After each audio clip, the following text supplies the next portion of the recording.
गौरी सीतानाथ प्रेमानंद अकबर हरि हरि बोल निताय गौर सीतानाथ प्रेमानंद अकबर हरि हरि बोल निताय गौर सीतानाथ प्रेमानंद अकबर हरि हरि बोल। तो भक्तबिंदेर चरणे आमार कोटि कोटि प्रणिपात।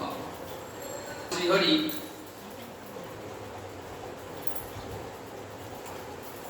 তার লীলা আনন্দ।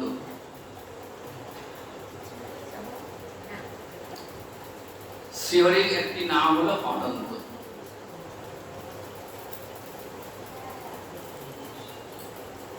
কেন?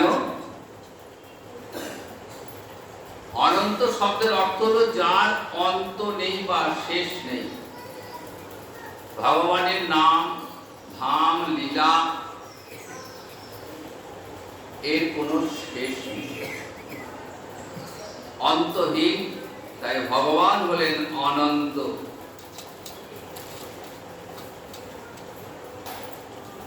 তো ভগবানের লীলা তো অপার অসীম। এই অনন্ত লীলার মধ্যে সর্বশ্রেষ্ঠ লীলা হলো নররূপে লীলা। ভগবান যখন নররূপে লীলা করেন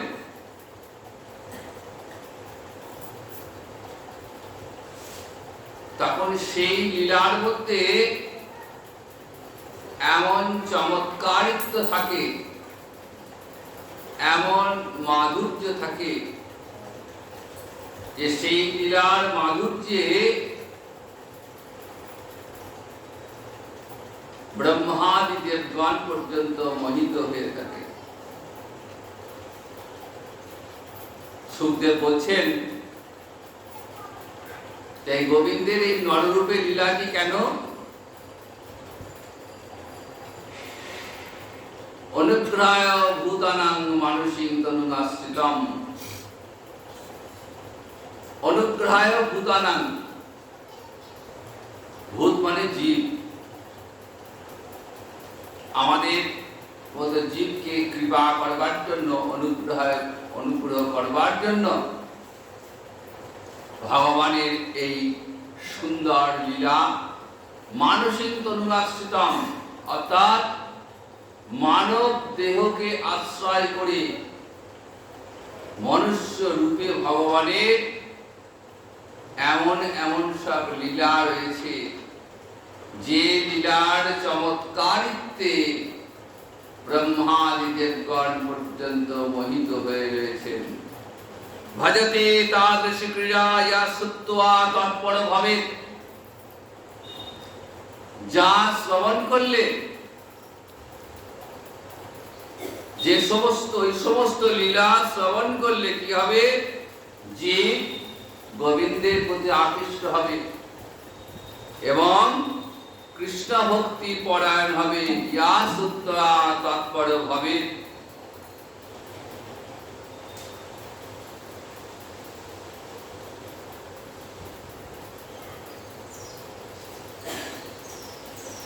তো এই নন্দনন্দন ভগবান বৃন্দাবনে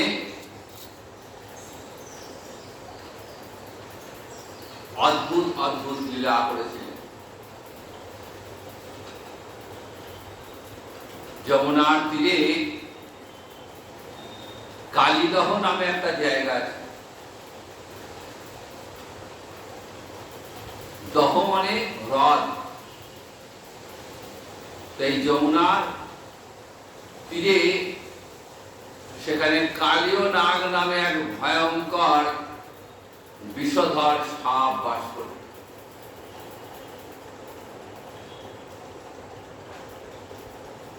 এমন তার বিষ যে যমুনার জল পান করলে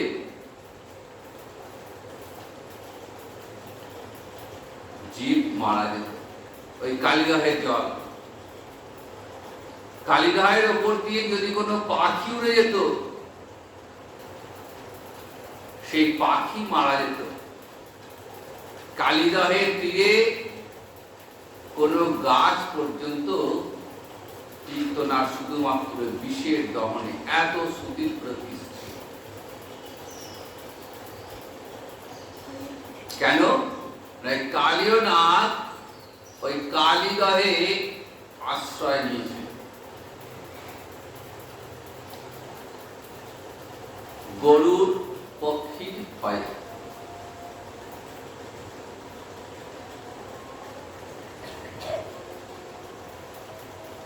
তাহলে কালীদহ, কালীয় নাগ কেন কালীদহে আশ্রয় নিল?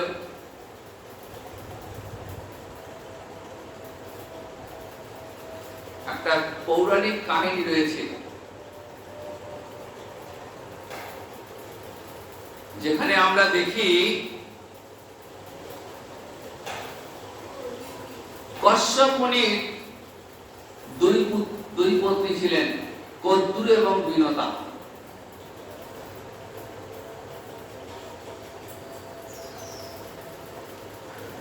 কদ্দুর ছিলেন সর্পদের মাতা, আর বিনতা হলেন গরুড়ের মাতা।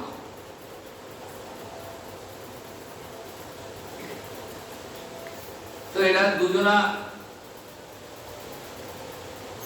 তো সতী, কেউ কাউকে সহ্য করতে পারত না, হিংসা করত। একদিন দুজনার মধ্যে তর্ক বাঁধল সূর্যদেবের ঘোড়ার রং নিয়ে। সূর্যদেবের তো 7টি ঘোড়া রয়েছে, সেই 7টি ঘোড়ার রংটা কি? কদ্দু বলল যে সূর্যদেবের ঘোড়ার রং হচ্ছে কালো, আর বিনতা বলল না, সাদা। কদ্দু জানতো যে সূর্যদেবের ঘোড়ার রং সত্য সত্যি সাদা, কিন্তু ঝগড়া করতে করতে, তর্ক করতে করতে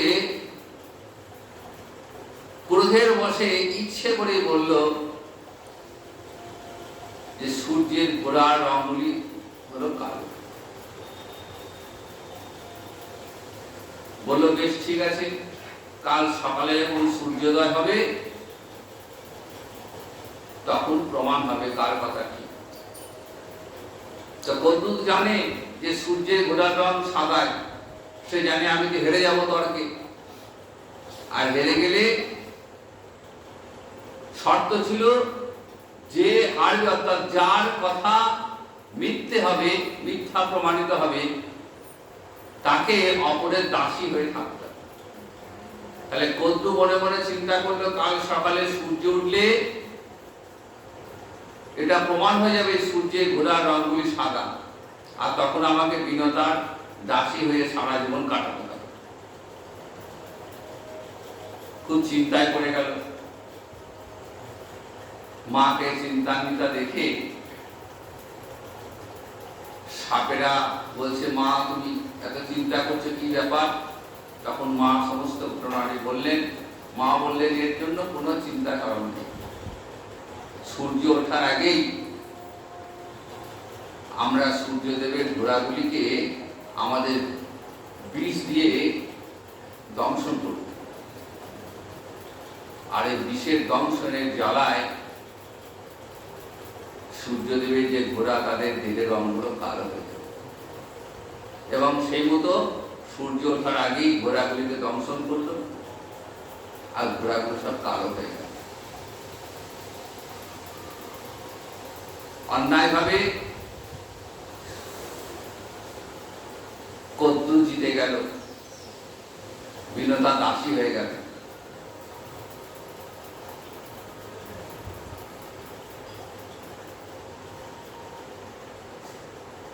তো মায়ের দাসত্ব দেখে গরুড়ের মনে খুব কষ্ট।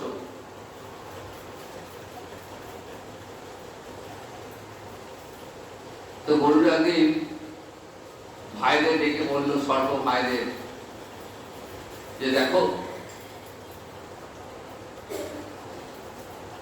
তোমরা তো অন্যায় ভাবে তোমাদের মাকে জিতিয়েছ, আর আমার মায়ের কষ্ট হচ্ছে, মাকে ছেড়ে দাও। বলছে ছেড়ে দিতে পারি যদি তুমি স্বর্গ থেকে অমৃত নিতে পারো আমাদের জন্য। এখন গরুর ছিল খুব পরাক্রমী,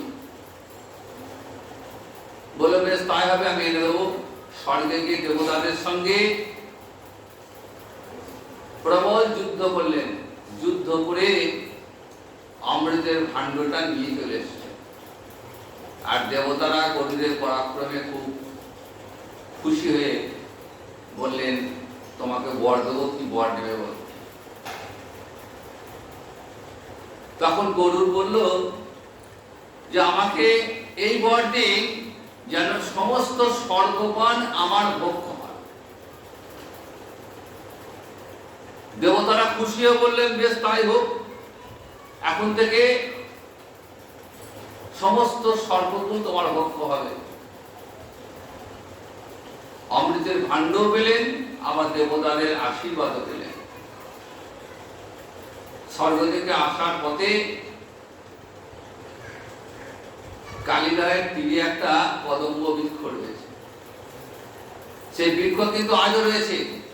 আজও বৃন্দাবনে কালিদাহে গেলে, যমুনার তীর ধরে ধরে কালিদাহে গেলে দেখবেন সেই কদম্ব বৃক্ষ আজও রয়েছে। যমুনার তীরে আশেপাশে সমস্ত বৃক্ষ মারা গেছিল বিষের, তীব্র বিষের জ্বালায়, একমাত্র ওই কদম্ব বৃক্ষটা কিন্তু বেঁচেছিল।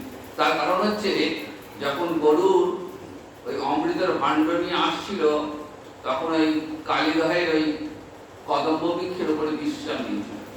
আর তখন অমৃতের সামান্য একটু অংশ সেই গাছের উপরে, সেই থেকে বৃক্ষটা অমর হয়ে রয়েছে, আজও রয়েছে সেই বৃক্ষ।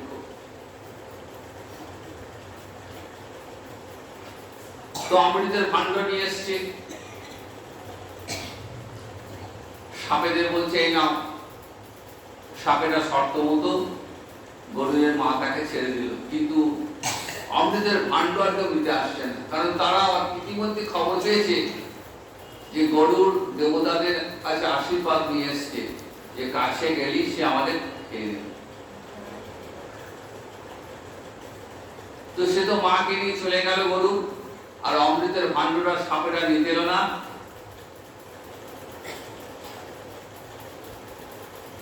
স্বর্গ থেকে এক দেবতা এসে অমৃতের ভাণ্ড নিয়ে চলে গেল। এবার গরুর দেবতাদের আশীর্বাদ পুষ্ট হয়ে সাপেদের উপর চরম অত্যাচার করতে লাগলো, নির্বিচারে সাপ খেতে লাগলো। ভয়ে সমস্ত সাপেরা একত্রিত হয়ে বললো, দেখো এইভাবে যদি আমাদের প্রতিদিন খেতে থাকো, তো একদিন তো আমরা শেষ হয়ে যাব। এখন থেকে তুমি প্রতিদিন আমাদের হত্যা করবে না, মাসে একটা করে সাপ আমরা পাঠাবো তোমার খাবার। গরুর মেনে নিল। এরপর কিছুদিন পর কালিয়নাগ এই নিয়মটা ভেঙে দিল।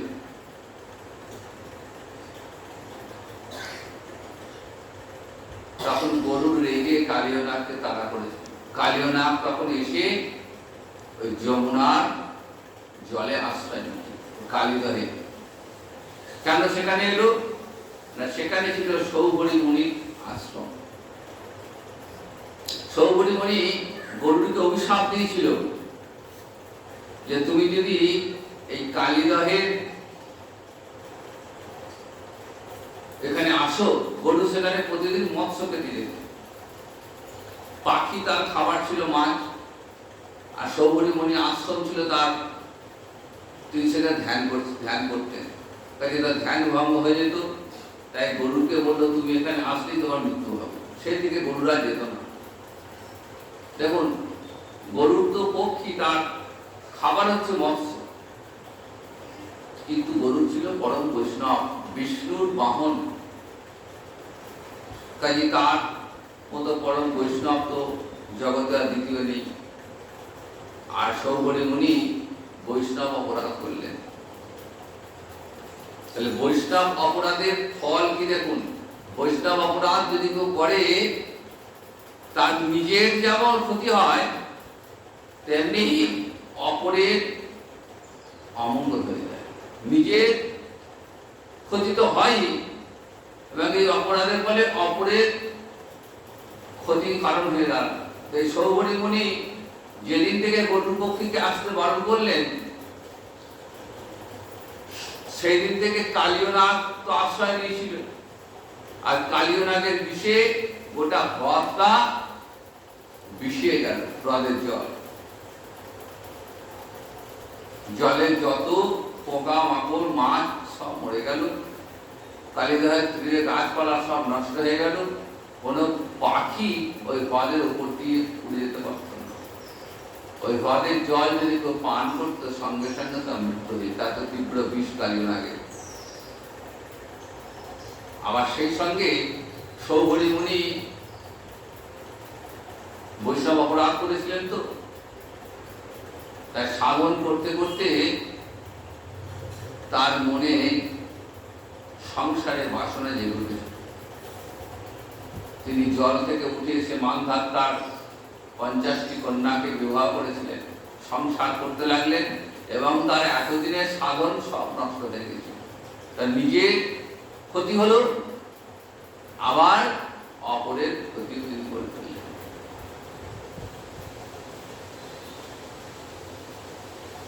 তো একদিন বৃন্দাবনে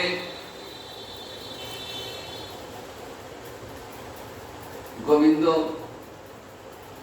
রাখাল বালকদের গাভীরের সঙ্গে নিয়ে এসেছেন যমুনাতে কালীদহের তীরে। খেলা করতে করতে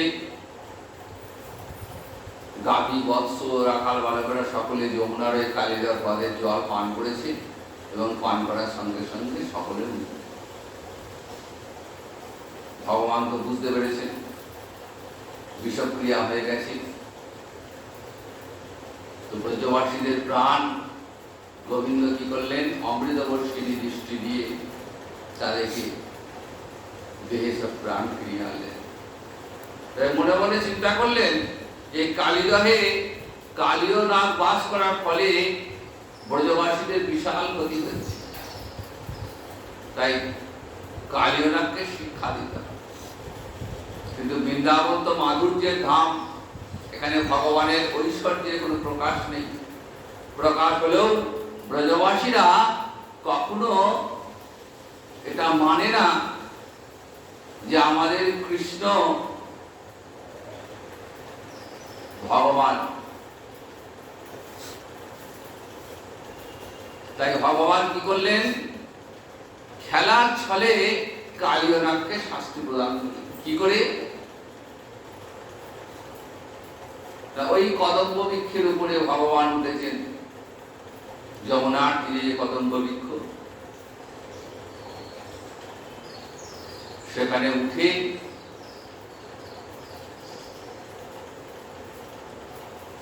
এক অদ্ভুত লীলা করলেন। ওই গাছ থেকে যমুনার জলে ঝাঁপ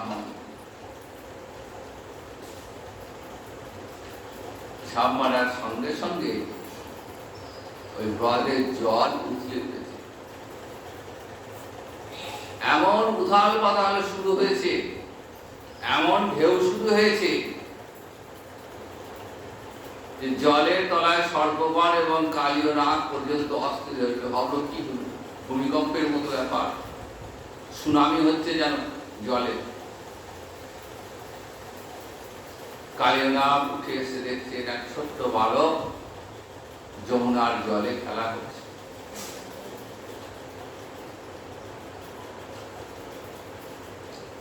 সাপ তো এমনি খল, খুব ক্রূর যাচ্ছে।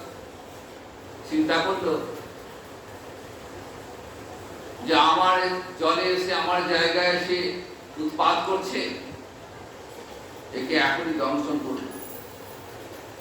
বক্ষে দংশন করলেন ভগবানের, আর নিজের শরীরটাকে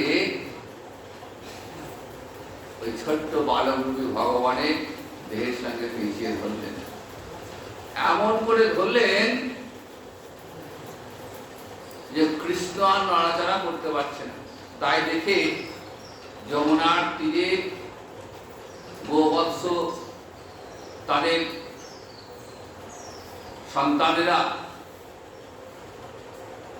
সবাই কাঁদছেন, রাখাল বালকেরা সবাই কান্নাকাটি করছেন যে আর বোধহয় কৃষ্ণকে রক্ষা করা গেল না। কিন্তু ব্রজের কেউ জানেই না এমন ঘটনা ঘটছে, কিন্তু ব্রজবাসীকে দেখা যাবে তো, নাহলে কেমন করে লীলার মাধুর্যে প্রকাশ হবে।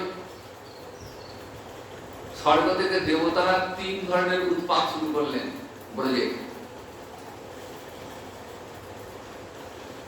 ঝড় বৃষ্টি, বজ্রপাত, ভূমিকম্প এবং ব্রজবাসীদের অঙ্গ প্রত্যঙ্গের স্পন্দন শুরু হয়ে গেল।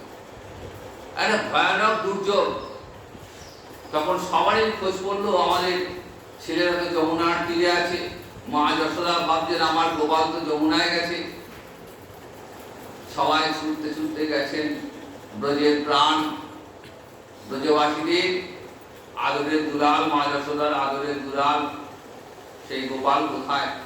এক মুহূর্ত মা থাকতে পারেন না। মায়ের শুধু অন্তরে ভাবনা, এই বোধহয় গোপালে কোনো অমঙ্গল হচ্ছে। এই সমস্ত দেখে মা ছুটছেন।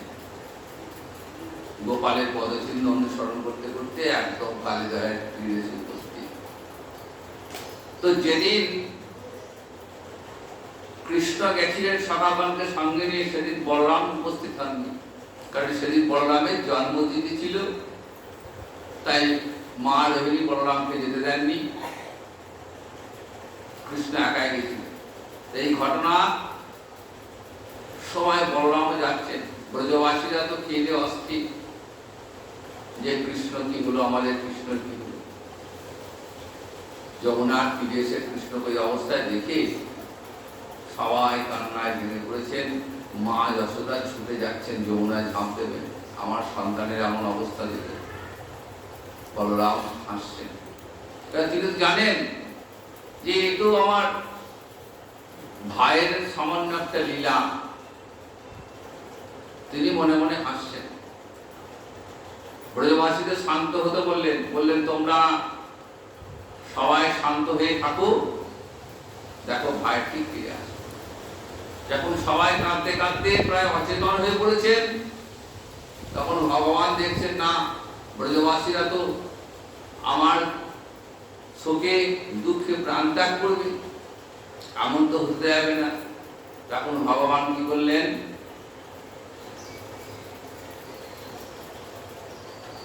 একটু ঐশ্বর্যের প্রকাশ করলেন, মাধুর্যের আড়ালে ঐশ্বর্যের প্রকাশ। কেমন করে? না, নিজের দেহটাকে এতটা বৃদ্ধি করলেন যে কালীয় নাগ আর সেই দেহটাকে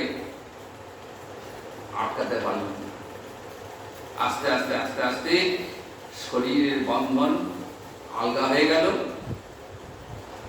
আর ভগবান কালীয় নাগকে ঘিরে পাক খেতে লাগলো। মনে মনে চিন্তা করলেন যে একবার তো মারলে হবে না, আগে একটু খেলায়।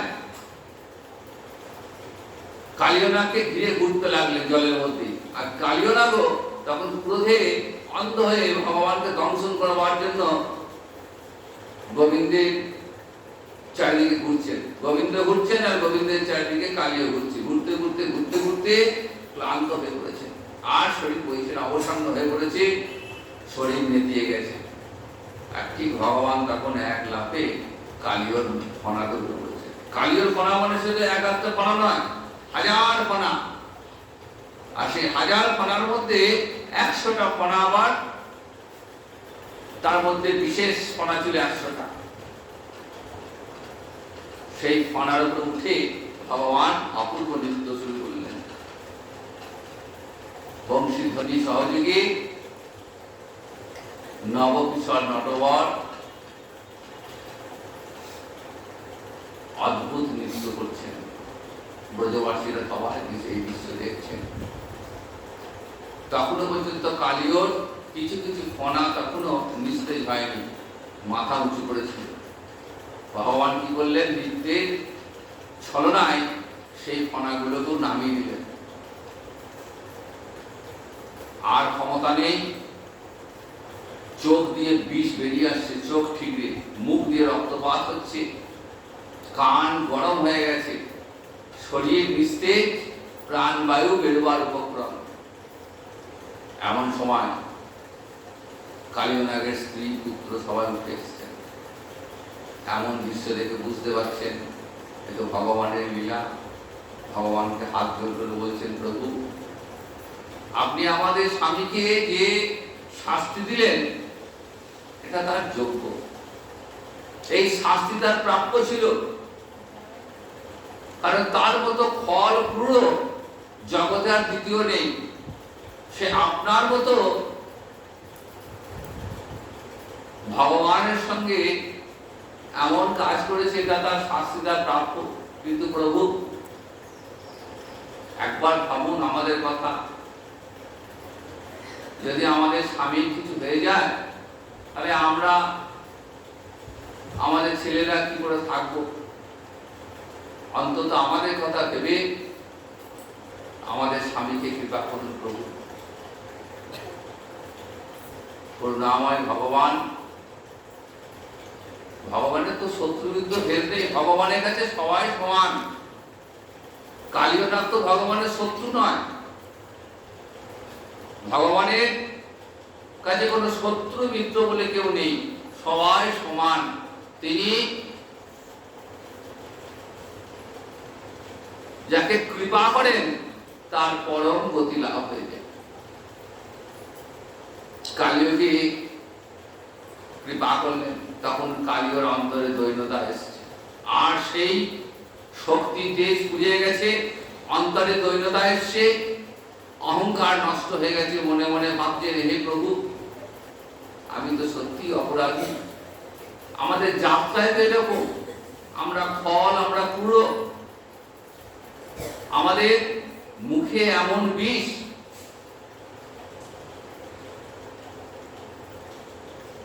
এটা আমাদের চরিত্র। তা প্রভু নিজ গুণে আপনি আমাকে ক্ষমা করুন। কালীয়কে ক্ষমা করলেন। কালীয় স্ত্রীদের অন্তরে ইচ্ছা গোবিন্দকে একটু সেবা করে।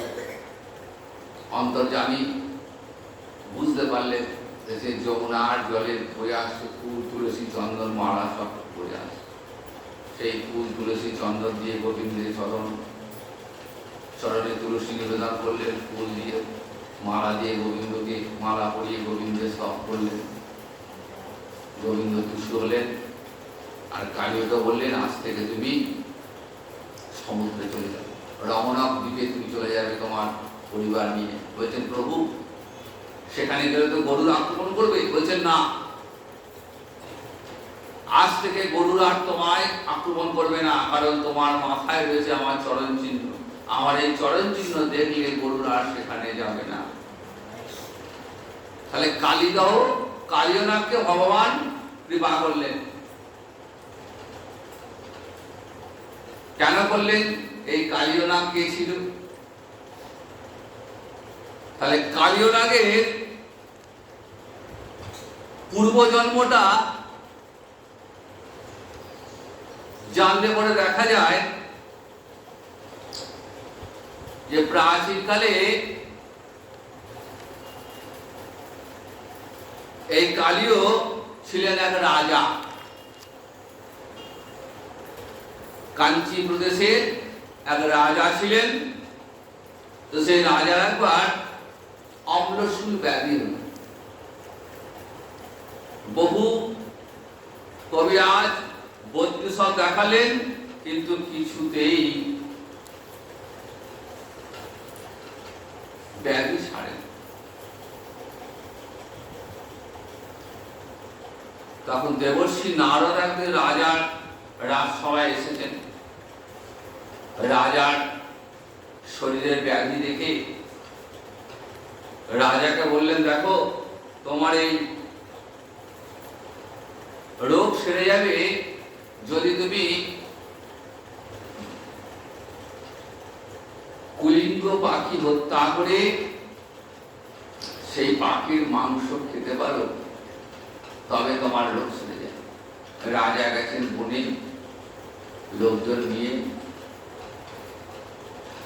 কিন্তু কুলিঙ্গ পাখি উঠছে দেখছেন, কিন্তু কিছুতেই ধরতে পারছেন না। তখন মন্ত্রী বললেন, দেখুন এইভাবে আপনি পারবেন না, আপনি এক কাজ করুন, আপনার এই রাজবেশটা পরিত্যাগ করে আপনি বৈষ্ণবের বেশ ধারণ করুন, মালা তিলক রচনা করে তুলসী মালা নিয়ে বৈষ্ণবের বেশে যান, দেখুন পাখি এমনি আপনার কাছে চলে আসবে। তো সেই মন্ত্রীর কথা মতো বৈষ্ণব বেশ ধারণ করে যে গুনে গেছেন, দেখছেন পাখিটা কাছাকাছি উঠছে। ভাবছেন অদ্ভুত ব্যাপার তো, যখন রাজবেশ এলাম তখন কিছুতেই পাখিকে ধরতে পারলাম না, আর যেই বৈষ্ণব হয়নি কিন্তু বৈষ্ণব সেজে এসেছি, বৈষ্ণবের ভান করে এসেছি, তাতেই পাখিটা ধরা দিচ্ছে। তাই যদি সত্যিকারের বৈষ্ণব হই, বৈষ্ণব হইনি, শুধু বৈষ্ণব হবার ভান করেছি, তাতেই এমন। যদি বৈষ্ণব সত্যিকারের হতে পারি তাহলে কত কি না হবে। মনে মনে হিংসা ত্যাগ করলে বললেন না, আমার ব্যাধি সারুক বা না সারুক, আজ থেকে আর কোনো পশু পক্ষী হত্যা না।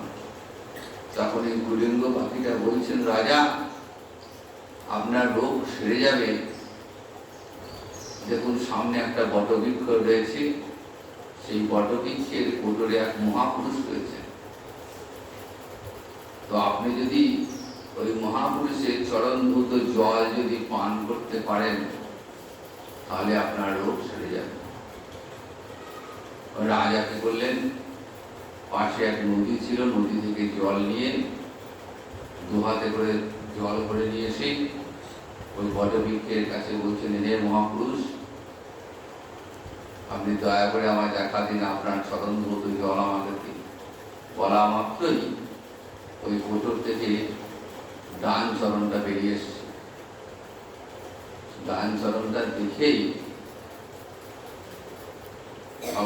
রাজার চোখটা কপালে উঠে গেছে।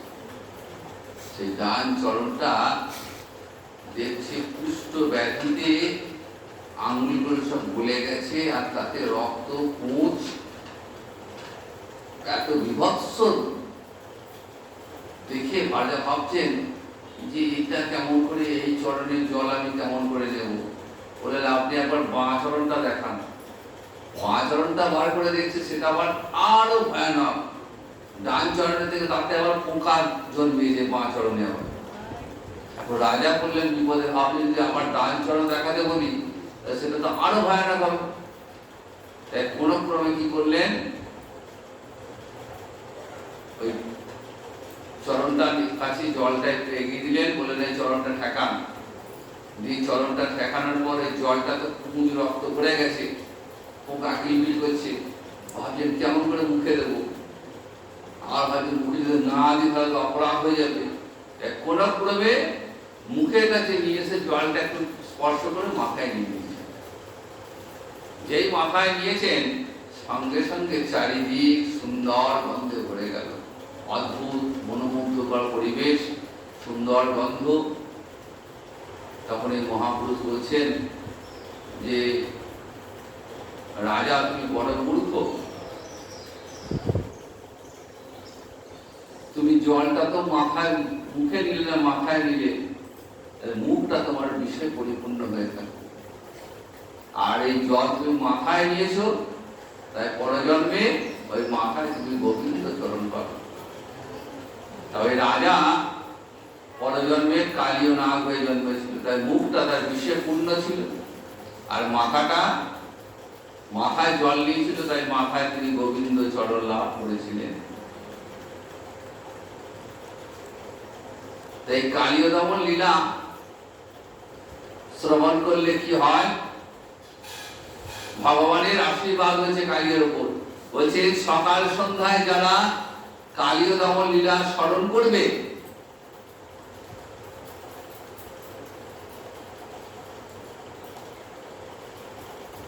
তাদের আর মৃত্যু ভয় থাকবে না। সর্পদংশনের হাত থেকে তাদের মুক্তি লাভ হবে। কালীয় দমন লীলা শ্রবণ করলে সর্পদংশনের হাত থেকে, সর্পদংশনের যে ভয়, সেই ভয় থেকে জীব মুক্তি লাভ করবে। এই কালীয় দমন লীলায় পাঁচটা রসের সমাবেশ ঘটেছে। কালীয়নাথ নিজে ছিলেন শান্ত রসের ভক্ত।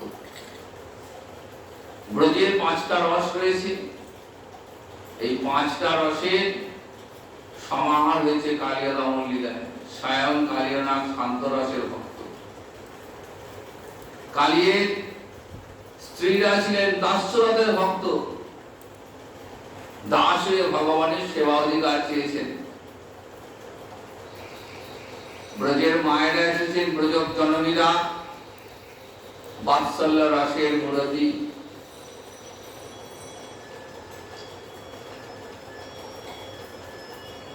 সখারা ছিলেন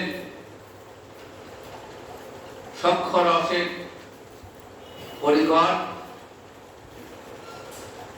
আর গোবিন্দের মধুর বংশীধ্বনি মধুর লীলা যারা আস্বাদন করলেন তারা সবাই ছিলেন মধুর রসের ভক্ত। এই পাঁচটা রসের সমাহার কালীয় দমন লীলার মধ্যে আমরা প্রকাশ করি। এই কালীয় দমন লীলা ভগবানের নররূপে এক অপূর্ব লীলা, অনন্ত লীলার মধ্যে এক অপূর্ব লীলা। এই লীলার চমৎকারিত্বে ব্রহ্মাদি দেবগণ পর্যন্ত মোহিত হয়ে রয়েছেন। তাই মহাজন বলছেন, মাধুর্য ভগবত্তা সার ব্রজে করিল পরাচা, তাহা সুখ ব্যাসের নন্দন। স্থানে স্থানে ভগবতে বর্ণিয়াছে নানা মতে, যাহা শুনি মাতে ভক্ত। বলেন এই মাধুর্য, ভগবানের এই মাধুর্য, এইটাই হলো ভগবত্তা সার, যাহা ব্রজে এই মাধুর্যে প্রকাশ। স্থানে স্থানে ভাগবতে বর্ণিয়াছে নানা। ভাগবতের প্রতিটি ছাত্রে ছাত্রে ভগবানের এই লীলা বর্ণিত হয়েছে, আর এই লীলা শ্রবণ করে ভক্তগণ কৃষ্ণানন্দে নিমগ্ন রয়েছেন। তাই ভগবানের লীলা কথা আস্বাদন করলে হৃদয়ে কৃষ্ণ ভক্তি লাভ হয়, আর কৃষ্ণ ভক্তি লাভ হলে মানব জীবন ধন্য হয়ে যায়। আজ এইখানেই ভাগবতী কথার বিশ্রাম নিচ্ছি। গৌরীত আনন্দ চরণে, গোবিন্দ চরণে প্রণাম জানিয়ে, ভক্তবৃন্দের চরণে প্রণাম জানিয়ে আজ এখানেই কথা বিশ্রাম। জয় নিতাই, জয় গৌরী।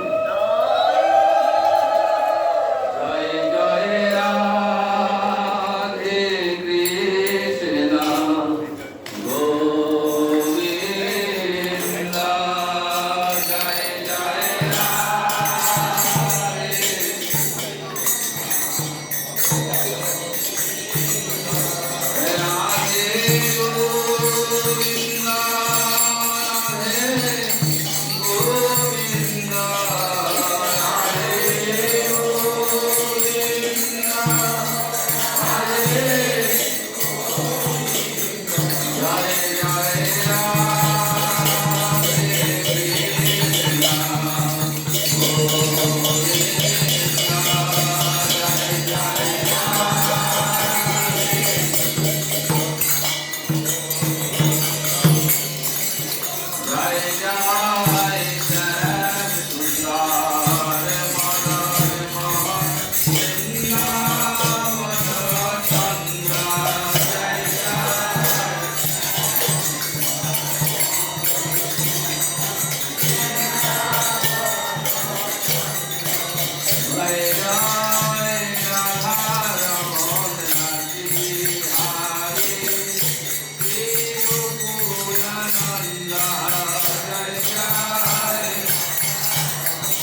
বালকুল চন্দ্র জয় জয়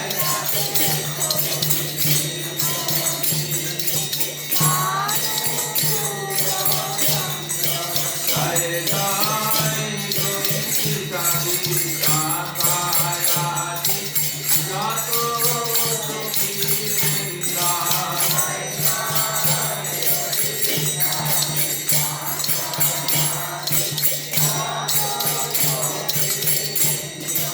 জয় জয় শিরূপমঞ্জরি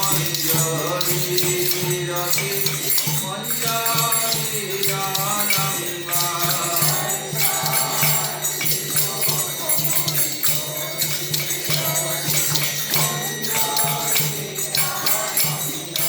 জয় জয় পূর্ণমাসি পুণ্যলতা জয় বীরাবৃন্দা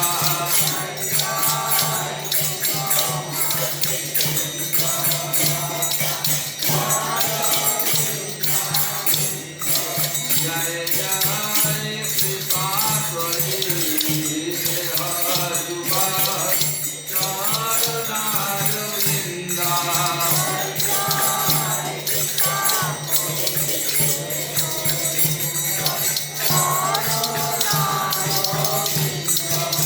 যেন আকুল প্রাণে গাইতে পারি জয় রাধে গোবিন্দা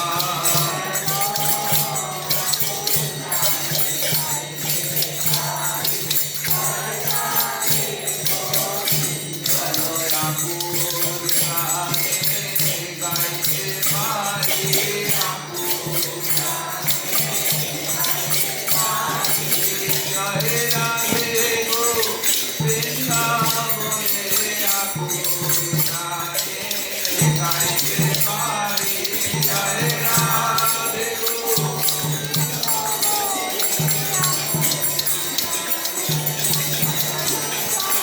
আমি দুঃখে কিংবা দুঃখে থাকি আকুল প্রাণে গাইতে পারি